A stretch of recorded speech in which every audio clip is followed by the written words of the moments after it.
ಪ್ರಿಯ ಸ್ಪರ್ಧಾರ್ಥಿಗಳೇ, ಕನ್ನಡದಲ್ಲಿ current affairs ಅನ್ನ ಪ್ರಸ್ತುತಿಪಡಿಸುವ India for IAS ನ ಕರೆಂಟ್ ಅಫೇರ್ಸ್ ಸೀರೀಸ್ಗೆ ನಿಮ್ಮೆಲ್ಲರಿಗೂ ಸ್ವಾಗತ. ನಾನು ಶಿವಲಿಂಗಯ್ಯ.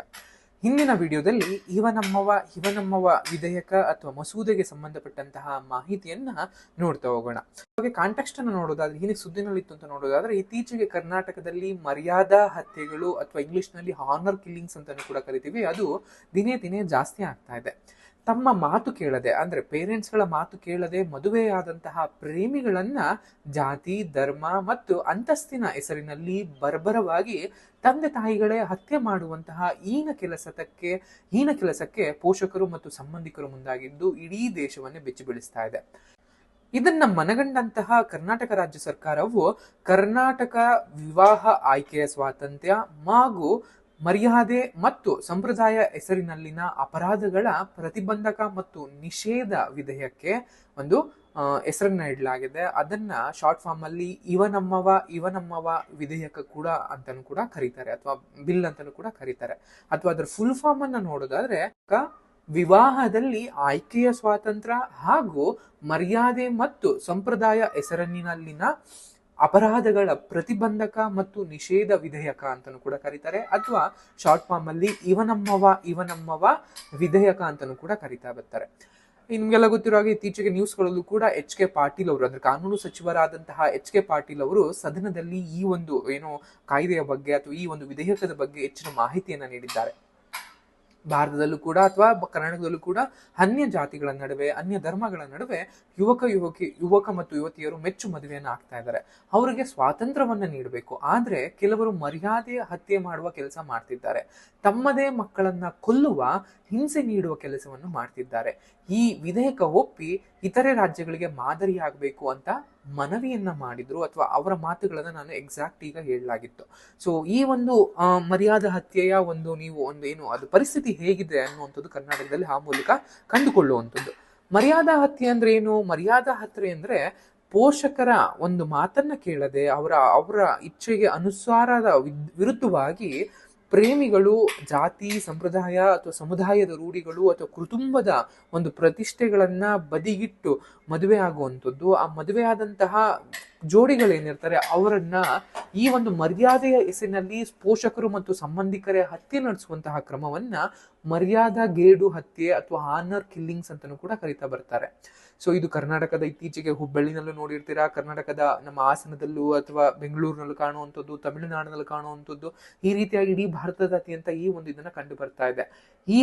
ಹಾಗಾಗಿ ಅಂತರ್ಜಾತಿ ವಿವಾಹದಿಂದ ಕುಟುಂಬ ಅಥವಾ ಸಮುದಾಯಕ್ಕೆ ಅವಮಾನವಾಗುತ್ತೆ ಅನ್ನುವಂತಹ ಒಂದು ಗ್ರಹಿಸುವಂತಹ ಒಂದು ಮನಸ್ಥಿತಿ ಇದೆಯಲ್ಲ, ಆ ಮನಸ್ಥಿತಿಯೇ ಈ ಒಂದು ನವ ಪ್ರೇಮಿಗಳಿಗೆ ಅಥವಾ ವಿವಾಹಿತರಿಗೆ ಶಿಕ್ಷೆಯನ್ನ ವಿಧಿಸೋದಿಕ್ಕೆ ಮುಂದಾಗ್ತಾರೆ. ದಂಪತಿಗಳ ಕುಟುಂಬ ಆಗಿರ್ಬೋದು, ಸಮುದಾಯದ ಸದಸ್ಯರಾಗಿರ್ಬೋದು, ಅಥವಾ ಅವ್ರ ಮೇಲೂ ಕೂಡ ಕೆಲವು ಸಲ ಹಿಂಸಾಚಾರಕವಾಗಿ ಉದ್ದೇಶಪೂರ್ವಕವಾಗಿ ಹಿಂಸೆ ನೀಡುವಂಥದ್ದು, ಕೊಲೆ ಮಾಡುವಂತ ಘಟನೆಗಳು ಸಂಭವಿಸ್ತಾ ಇದೆ. ಅದನ್ನ ತಡೆಗಟ್ಟೋದಿಕ್ಕೆ ಅಂತಾನೆ ಈ ಒಂದು ಕರ್ನಾಟಕ ಸರ್ಕಾರ ಇವ ನಮ್ಮವ ಅನ್ನುವಂತಹ ವಿಧೇಯಕವನ್ನ, ಹೊಸ ಕಾಯ್ದೆಯನ್ನ ಜಾರಿಗೊಳಿಸ್ತಾ ಇದೆ. ಈ ಮಸೂದೆ ಇನ್ನೊಂದು ನಮ್ಗೆ ಇಂಪಾರ್ಟೆನ್ಸ್ ಇರುತ್ತೆ. ಏನಕ್ಕೆ ಅಂತ ಬಂದಾಗ, ಈ ಮಸೂದೆಯಲ್ಲಿ ಅಥವಾ ಈ ಒಂದು ವಿಧೇಯಕದಲ್ಲಿ ಇರುವಂತಹ ಹೆಸರೇನಿದೆ, ಇವ ನಮ್ಮವ ಎಂದರೆ ಇವನು ನಮ್ಮವನು ಅನ್ನೋದು ಅರ್ಥ ಕೊಡುತ್ತೆ. ಇದು ಸಾಮಾಜಿಕ ಸುಧಾರಕರಾದಂತಹ ಅಥವಾ 12ನೇ ಶತಮಾನದ ಒಂದು ವಚನ ಚಳುವಳಿಯ ಒಂದು ನೇತೃತ್ವವನ್ನು ವಹಿಸಿಕೊಂಡಿದ್ದಂತಹ ಬಸವಣ್ಣನವರ ಒಂದು ವಚನದಿಂದ ತೆಗೆದುಕೊಳ್ಳಲಾಗಿರುವಂಥದ್ದು.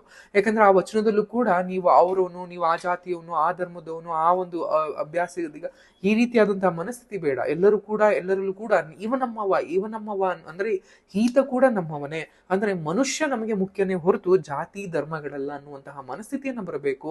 ಸೊ ಅದರಿಂದಾಗೆ ಈ ಒಂದು ಕಾಯ್ದೆಗೂ ಅಥವಾ ಈ ಒಂದು ವಿಧೇಯಕ್ಕೂ ಕೂಡ ಇವ ನಮ್ಮವ ಅನ್ನುವಂತಹ ಹೆಸರನ್ನೇ. ಅಂಡ್ ಈ ಒಂದು ಬಿಲ್ ನ ಮುಖ್ಯ ಉದ್ದೇಶಗಳೇನು?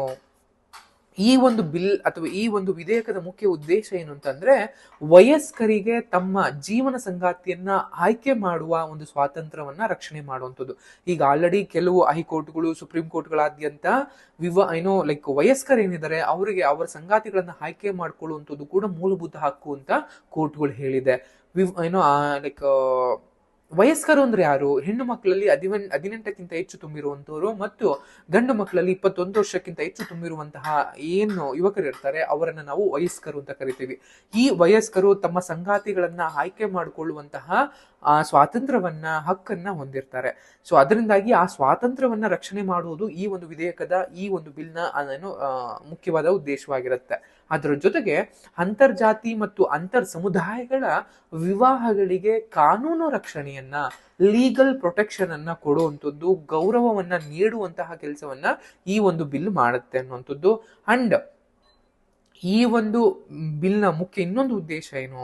ಹಾನರ್ ಕಿಲ್ಲಿಂಗ್ಸ್ ಆಗಿರ್ಬೋದು, ಅಥವಾ ಈ ನವಜೋಡಿಗಳ ಮೇಲೆ ಹಲ್ಲೆಯನ್ನ ಮಾಡುವಂಥದ್ದು, ಅಥವಾ ಈ ನವಜೋಡಿಗಳ ಪೋಷಕರನ್ನ, ಸಂಬಂಧಿಕರನ್ನ ಬಹಿಷ್ಕರಿಸುವಂಥದ್ದು, ಆರ್ಥಿಕವಾಗಿ ಕಿರುಕುಳವನ್ನ ನೀಡುವಂಥದ್ದು, ಅಥವಾ ಪೋಷಕರೇ ಈ ನವಜೋಡಿಗಳನ್ನ ಬಲವಂತದಿಂದ ವಿಚ್ಛೇದನವನ್ನ ಕೊಡಿಸುವಂಥದ್ದು, ಈ ತರಹದಂತಹ ಹೀನ ಕೃತ್ಯಗಳನ್ನ, ಜಾತಿ ಮತ್ತು ಸಂಪ್ರದಾಯದ ಹೆಸರಿನಲ್ಲಿ ನಡೆಯುವ ಒಂದು ಅಪರಾಧಗಳನ್ನ ತಡೆಗಟ್ಟುವಂಥದ್ದು ಅಥವಾ ನಡೆದು ಬಂದಾಗ ಅಂತವರಿಗೆ ಶಿಕ್ಷೆಯನ್ನ ವಿಧಿಸುವಂಥದ್ದು ಈ ಬಿಲ್ನ ಒಂದು ಮುಖ್ಯವಾದಂತಹ ಆಬ್ಜೆಕ್ಟಿವ್ ಆಗಿರುತ್ತೆ ಅನ್ನುವಂಥದ್ದು.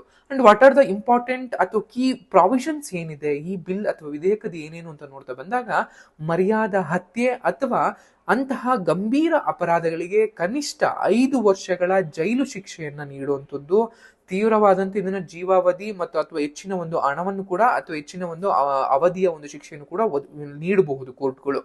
ಅಂಡ್ ನೆಕ್ಸ್ಟ್ ಒಂದು ಬಂದಾಗ, ಜಾತಿ ಅಥವಾ ಸಂಪ್ರದಾಯದ ಹೆಸರಿನಲ್ಲಿ ವಿವಾಹಕ್ಕೆ ಅಡ್ಡಿಪಡಿಸೋದಾಗಿರ್ಬಹುದು, ಅಥವಾ ಆ ವಿವಾಹಿತರನ್ನ ಬಹಿಷ್ಕಾರ ಹಾಕೋದಾಗಿರ್ಬಹುದು, ಅಥವಾ ಆ ವಿವಾಹಿತರಿಗೆ ನಮ್ಮ ಆಸ್ತಿನಲ್ಲಿ ಹಕ್ಕಿಲ್ಲ ಅಥವಾ ನಿಮ್ಗೆ ಬರಬೇಕಾದ ಆಸ್ತಿನಲ್ಲಿ ನಿಮಗೆ ನೀಡೋದಿಲ್ಲ ಅಂತ ನಿರಾಕರಿಸೋದಾಗಿರ್ಬೋದು. ಇಂತಹ ಘಟನೆಗಳನ್ನ ನಾವು ಗಂಭೀರ ಅಪರಾಧವಾಗಿ ಪರಿಗಣಿಸುತ್ತೆ ಈ ಬಿಲ್ಲು. ಅಂಡ್ ಅಂತರ್ಜಾತಿ ಜೋಡಿಗಳಿಗೆ ಏನಾದರೂ ತೊಂದರೆಗಳು ಎದುರಾದ್ರೆ 24 ಗಂಟೆಗಳ 24x7 ಅನ್ನುವಂತಹ ಒಂದು ಹೆಲ್ಪ್ಲೈನ್ ಕೂಡ ತರಲಾಗಿದೆ. ಆ ಮೂಲಕ ಅವರಿಗೆ ಸುರಕ್ಷಿತವಾದಂತಹ ಆಶ್ರಯಗಳ ವ್ಯವಸ್ಥೆಯನ್ನು ಕೂಡ ಮಾಡಲಾಗಿದೆ. ಅಂದ್ರೆ ನೀವೆಲ್ಲ ಇದ್ರೂ ಕೂಡ ನಿಮ್ಮನ್ನ ಬಿಡಲ್ಲ, ನಾವು ಬೆಂದು ಸಾಯಿಸ್ತೀವಿ, ಹೊಡೆದಾಕ್ತೀವಿ, ಈ ತರ ದೂರ ಮಾಡ್ತೀವಿ ಅಂತ ಏನಾದ್ರು ಅವ್ರಿಗೆ ಗೊತ್ತಾದಾಗ, ಬೆದರಿಕೆಗಳನ್ನ ಹಾಕಿದಾಗ ಈ ಒಂದು ಸುರಕ್ಷಿತವಾದಂತಹ ಆಶ್ರಯ ವ್ಯವಸ್ಥೆಗಳಲ್ಲಿ ಈ ನವಜೋಡಿಗಳು ಬದುಕಬಹುದಾಗಿರುತ್ತೆ. ಅಂಡ್ ಇವನಮ್ಮವ ಅನ್ನುವಂತಹ ಒಂದು ವೇದಿಕೆಯನ್ನು ಕೂಡ ರಚನೆ ಮಾಡಲಾಗ್ತಾ ಇದೆ. ಆ ವೇದಿಕೆಯ ಮೂಲಕ ಅಂತರ್ಜಾತಿ ವಿವಾಹಗಳನ್ನ ವಿಧಿವತ್ತಾಗಿ ನೆರವೇರಿಸೋದಕ್ಕೂ ಕೂಡ ಸಹಾಯ ಮಾಡುತ್ತೆ ಈ ಒಂದು ವೇದಿಕೆ. ಅಂಡ್ ಇನ್ನು ಅಪರಾಧಗಳಲ್ಲೂ ಕೂಡ ನಿಮ್ಗೆ ಲೈಕ್ ಏನೋ ಕಾಗ್ನಿಜಬಲ್ ಅಥವಾ ನಾನ್ ಕಾಗ್ನಿಬಲ್ ಅಂತ ಕರೀತಾರೆ. ಅಂದ್ರೆ ಏನು ಬೇಲ್ನ ಕೊಡಬಹುದಾದಂತಹ ಮತ್ತು ಬೇಲ್ನ ಕೊಡಕ್ಕಾಗ್ದಲೇ ಇರುವಂತಹ ಏನು ಏನು ಅಪರಾಧಗಳಿರ್ತವೆ, ಅಪರಾಧಗಳನ್ನ ಸೆಗ್ರಿಗೇಟ್ ಮಾಡಲಾಗಿದೆ. ಸೊ ಅದು ಕೂಡ ನೋಡ್ತಾ ಬರ್ಬೋದು. ಸೊ ಇದಿಷ್ಟು ಈ ಒಂದು ಇದರದ ವಿಧೇಯಕದ ಒಂದು ನಿಬಂಧನೆಗಳಾಗಿರ್ತವೆ. ಇನ್ನು ದಂಪತಿಗಳು ಅಥವಾ ಸಂತ್ರಸ್ತರಿಗೆ ಮಸೂದೆ ಯಾವ ರೀತಿಯ ಒಂದು ರಕ್ಷಣೆ ನೀಡುತ್ತೆ ಈ ಒಂದು ಅನ್ನುವಂಥದ್ದು ನೋಡ್ತಾ ಬರ್ಬೋದು. ಪ್ರಸ್ತಾವಿತ ಈ ಒಂದು ಶಾಸನ ಏನಿದೆ, ಅಂದ್ರೆ ನಾವೀಗ ವಿಧೇಯಕವನ್ನ ಮಂಡನೆ ಮಾಡಲಾಗಿದೆ, ಈ ವಿಧೇಯಕದ ಮೂಲಕ ಏನ್ ಹೇಳುತ್ತೆ ಅಂತ ಅಂದ್ರೆ, ಸಂತ್ರಸ್ತರು ತಮ್ಮನ್ನು ಮತ್ತು ಅವರ ಅವಲಂಬಿತರು ಏನಿರ್ತಾರೆ ಅಥವಾ ಸಾಕ್ಷಿಗಳನ್ನ ಯಾರು ಹಾಕಿರ್ತಾರೆ ಅವರ ವಿರುದ್ಧ ಯಾವುದೇ ರೀತಿಯ ಬೆದರಿಕೆ ಆಗಿರ್ಬೋದು, ಬಲವಂತ ಆಗಿರ್ಬೋದು, ಪ್ರಚೋದನೆ ಮಾಡೋದಾಗಿರ್ಬೋದು, ಹಿಂಸಾಚಾರದ ಬೆದರಿಕೆಯಿಂದ ರಕ್ಷಿಸಿಕೊಳ್ಳೋದಕ್ಕೆ ಅವಕಾಶವನ್ನ ನೀಡುತ್ತೆ. ದೂರು ಸ್ವೀಕರಿಸಿದ 6 ಗಂಟೆಗಳ ಒಳಗೆ ರಕ್ಷಣೆ ನೀಡುವಂಥದ್ದು ಪೊಲೀಸರ ಕರ್ತವ್ಯ ಆಗಿರುತ್ತೆ. ಅಂದ್ರೆ ಈ ಒಂದು ನವಜೋಡಿಗಳಿಗೆ ಬೆದರಿಕೆ ಇದೆ ಅಂತ ಗೊತ್ತಾಗಿ ಆ ನವಜೋಡಿಗಳು ಏನಾದ್ರೂ ಅವರು ನಮ್ಗೆ ಈ ತರ ಬೆದರಿಕೆ ಆಗ್ತಿದ್ದಾರೆ ಅಂತ ಯಾರಾದ್ರೂ ಕಂಪ್ಲೇಂಟ್ ಅನ್ನು ಪೊಲೀಸ್ ಸ್ಟೇಷನ್ ಅಲ್ಲಿ ಕೊಟ್ಟಂತಹ 6 ಗಂಟೆಗಳ ಒಳಗೆ ಆ ಜೋಡಿಗಳ ರಕ್ಷಣೆ ಮಾಡುವಂಥದ್ದು ಪೊಲೀಸರ ಆದ್ಯ ಕರ್ತವ್ಯ ಆಗಿರುತ್ತೆ. ಆಶ್ರಯ ಏನಾದ್ರೂ ಅಗತ್ಯ ಇದ್ರೆ ಅವರಿಗೆ ಆಶ್ರಯವನ್ನ ನೀಡೋದಕ್ಕೂ ಕೂಡ ರಾಜ್ಯ ಸರ್ಕಾರ ಬದ್ಧವಾಗಿದೆ. ಈಗಾಗಲೇ ಮದುವೆ ನಡೆದಿದ್ರೆ ಅಥವಾ ಅದ್ರ ಸಂಬಂಧಿಸವಾಗಿ ಏನಾದ್ರೂ ಸಂಬಂಧಗಳಲ್ಲಿ ಇಬ್ರಿಗೆ ಏನಾದ್ರೂ ತೊಂದರೆಗಳು ಉಂಟಾಗೋದಿದ್ರೆ ಅದರ ರಕ್ಷಣೆ ನೀಡೋದು ಕೂಡ ಪೊಲೀಸರ ಕರ್ತವ್ಯ ಆಗಿರುತ್ತೆ. ಸೊ ಆ ಮೂಲಕ ಧೈರ್ಯವಾಗಿ ಯಾವುದೇ ಭಯವಿಲ್ಲದೆ ಅಂತರ್ಜಾತೀಯ ಜೋಡಿಗಳು ಅಥವಾ ಪ್ರೇಮಿಗಳು ಈ ಒಂದು ಮೂಲಕ ಆಗ್ಬೋದಾಗಿರುತ್ತೆ. ಅಂಡ್ ಈ ಮಸೂದೆಯ ಅಥವಾ ಈ ಒಂದು ವಿಧೇಯಕದ ಸಾಂಸ್ಥಿಕ ಕಾರ್ಯವಿಧಾನಗಳೇನು, ಪ್ರೊಸೀಜರ್ ಹೇಗೆ ಅಂತ ಬಂದಾಗ, ಈ ಮಸೂದೆ ಕೇವಲ ಶಿಕ್ಷೆಯಲ್ಲ, ಜಾತಿ ವ್ಯವಸ್ಥೆಯನ್ನ ದುರ್ಬಲಗೊಳಿಸಿ ಶಿಕ್ಷಣ ಮತ್ತು ಸಬಲೀಕರಣದ ಬಗ್ಗೆ ಚಿಂತನೆಯನ್ನ ನಡೆಸುತ್ತೆ. ಈ ಕಾನೂನು ಏನಾದ್ರೂ ಸಮರ್ಪಕವಾಗಿ ಏನಾದ್ರೂ ಜಾರಿಗೊಂಡಿದ್ದೇ ಆದ್ರೆ ಜಾತಿಗಳ ನಡುವೆ ಇರುವಂತಹ ಗೋಡೆಗಳು ಕುಸಿಯುವಂತೆ ಮಾಡುತ್ತೆ ಅನ್ನುವಂಥದ್ದು ಖಂಡಿತವಾಗಿಯೂ ಆಗಿರುತ್ತೆ. ಬೆಂಗಳೂರಿನಂತ ಪ್ರದೇಶದಲ್ಲಿ ಜಾಸ್ತಿ ವ್ಯವಸ್ಥೆ ಹೆಚ್ಚು ಕಂಡು ಬರದಲ್ಲೇ ಇದ್ರೂ ಕೂಡ ಈಗಲೂ ಕೂಡ ಅಮೀಬಾದಂತೆ ಈಗಲೂ ಕೂಡ ಹರಡ್ಕೊಂಡಿದೆ. ಇನ್ನು ಗ್ರಾಮೀಣ ಪ್ರದೇಶದಲ್ಲಿ ಇದ್ರ ಭಯದ ವಾತಾವರಣದೇ ಇದೆ. ಸೊ ಅಂತಹ ಸಮಯದಲ್ಲಿ ಈ ಮಸೂದೆಯ ದೂರುಗಳನ್ನ ದಾಖಲಿಸಿಕೊಂಡು ತನಿಖೆ ಮಾಡಿ ರಕ್ಷಣೆ ನೀಡುವಂತೆ ಸರ್ಕಾರಿ ಅಧಿಕಾರಿಗಳಿಗೆ ಮತ್ತು ಪೊಲೀಸ್ ಅಧಿಕಾರಿಗಳಿಗೆ ಒಂದು ಕಟ್ಟುನಿಟ್ಟಿನ ನಿಯಮವನ್ನ ಆದೇಶಿಸಿದೆ ಎನ್ನುವಂಥದ್ದು ಕೂಡ ಗೊತ್ತಿರಬೇಕಾಗತ್ತೆ. ಕಳೆದ 5 ವರ್ಷದಿಂದನೇ ಭಾರತದಾದ್ಯಂತ ಮತ್ತು ಕರ್ನಾಟಕದಾದ್ಯಂತ ಮರ್ಯಾದಾ ಹೆಸರಿನ ಅಪರಾಧಗಳು ವರದಿಯಾದ ಸ್ಥಳಗಳಲ್ಲಿ ಸರ್ಕಾರ ಗುರುತಿಸಲೇಬೇಕು ಅಂತ ಮಸೂದೆ ಹೇಳುತ್ತೆ. ಅಂದ್ರೆ ಅತಿ ಹೆಚ್ಚು ಎಲ್ಲೋ ಅಪರಾಧಗಳು ವರದಿಯಾಗಿದ್ದಾವೆ ಆ ಕಡೆ ಎಲ್ಲಾ ಕಡೆನೂ ಕೂಡ ನೀವು ಇದನ್ನ ಫಾರ್ಮ್ ಮಾಡಲೇಬೇಕು ಅನ್ನುವಂತಹ ಮಾತನ್ನು ಕೂಡ ಹೇಳ್ತಾ ಬಂದಿದೆ. ಪ್ರತಿ ಜಿಲ್ಲೆಯಲ್ಲಿಯೂ ಅಂತಹ ಅಪರಾಧಗಳನ್ನ ತಡೆಗಟ್ಟೋದಿಕ್ಕೆ ವಿಶೇಷ ಕೋಶಗಳನ್ನ ರಚನೆ ಮಾಡುವಂಥದ್ದು ಕೂಡ ಸರ್ಕಾರದ ಕರ್ತವ್ಯ ಆಗಿರುತ್ತೆ. ಮತ್ತು ಈ ಯಾರಾದ್ರೂ ಜೋಡಿಗಳು ತಾವು ಮುಂದೆ ಮದುವೆ ಆಗ್ಬೇಕು ಅನ್ನುವಂಥವ್ರಿಗೆ ವಿವಾಹವನ್ನ ನೆರವೇರಿಸೋದಿಕ್ಕೂ ಕೂಡ ಅಥವಾ ಸಮಾಲೋಚನೆ ಸೇವೆಗಳನ್ನು ಒದಗಿಸುವಂಥದ್ದು ಸೂಚಿಸಿದಂತೆ ಕಾರ್ಯನಿರ್ವಹಿಸಲು ಇವನಮ್ಮವ ಅನ್ನುವಂತಹ ವೇದಿಕೆಯನ್ನು ರಚನೆ ಮಾಡೋದಕ್ಕೂ ಕೂಡ ಜಿಲ್ಲಾಧಿಕಾರಿಗಳಿಗೆ ಅಧಿಕಾರವನ್ನ ನೀಡುತ್ತೆ. ಪ್ರಸ್ತಾವಿತ ವಿಧೇಯಕದ ಒಂದು ವ್ಯಾಪ್ತಿನಲ್ಲಿ ಬರುವಂತಹ ಪ್ರಕರಣಗಳ ವಿಚಾರಣೆಗಾಗಿ ತ್ವರಿತ ನ್ಯಾಯಾಲಯಗಳನ್ನ ಸ್ಥಾಪಿಸೋದಕ್ಕೂ ಕೂಡ ಈ ಒಂದು ವಿಧೇಯಕ ಆದೇಶಿಸುತ್ತೆ ಅನ್ನುವಂಥದ್ದು ಗೊತ್ತಿರ್ಲಿ. ಈ ಸಮಸ್ಯೆ ಇಷ್ಟೊಂದೆಲ್ಲವನ್ನು ಪ್ರೊಸೀಜರ್ಗಳನ್ನ ಈ ಒಂದು ಬಿಲ್ ಪಾಸ್ ಮಾಡ್ತಾ ಇದೆ ಅಥವಾ ಈ ಒಂದು ಬಿಲ್ ಮಾಡ್ತಾ ಇದೆ. ಬಟ್ ಇದಿನ್ನೂ ಕೂಡ ವಿಧಾನಸಭೆಯಲ್ಲಿ ಚರ್ಚೆ ಆಗ್ಬೇಕಾಗಿದೆ. ಚರ್ಚೆ ಆದ ನಂತರದಲ್ಲಿ ಇದು ಪಾಸ್ ಮಾಡಿ ಇದನ್ನ ಕಾನೂನಾಗಿ ರೂಪುಗೊಳ್ಳುವಂಥದ್ದು ನಾವು ನೋಡ್ಬೇಕಾಗತ್ತೆ. ಇವನಮ್ಮವ ಮಸೂದೆ ಕೇವಲ ಶಿಕ್ಷೆ ಇಲ್ಲ, ಜಾತಿ ವ್ಯವಸ್ಥೆಯನ್ನ ದುರ್ಬಲಗೊಳಿಸಿ ಶಿಕ್ಷಣ ಮತ್ತು ಸಬಲೀಕರಣದ ಬಗ್ಗೆ ಚಿಂತನೆ ನಡೆಸುತ್ತೆ ಅನ್ನುವಂಥದ್ದು ಕೂಡ ನಿಮಗೆ ಗೊತ್ತಿರಬೇಕಾಗತ್ತೆ. ಮರ್ಯಾದೆ ಹತ್ಯೆ ಎನ್ನುವಂತಹ ಈ ಒಂದು ಹೆತ್ತವರೇ ಪೋಷಕರೇ ತಮ್ಮ ಮಕ್ಕಳನ್ನ ಕೊಲ್ಲುವಂತಹ ಒಂದು ಈನ ಮನಸ್ಥಿತಿ ಅಥವಾ ಮರ್ಯಾದೆಗೆ ಅಂಜಿ ಈ ಒಂದು ಕೆಲಸವನ್ನ ಮಾಡುವಂತಹ ಮನಸ್ಥಿತಿ ಏನಿದೆ, ಈ ಮನಸ್ಥಿತಿಗಳು ಕೂಡ ಆದಷ್ಟು ಬೇಗ ನಿವಾರಣೆ ಆಗ್ಲಿ. ಜಾತಿಗಳ ನಡುವೆ ಯಾವುದೇ ಒಂದು ಅಂತರವಿಲ್ಲದೆ ಯುವಕರು ಮದುವೆ ಆಗ್ಲಿ, ಅದಕ್ಕೆ ಪ್ರೋತ್ಸಾಹವನ್ನು ನೀಡಲಿ ಅಂತ ಹೇಳ್ತಾ ಈ ವಿಡಿಯೋ ನಿಮಗೆ ಎಂಡ್ ಮಾಡ್ತಾ ಇದ್ದೀನಿ. Thank you.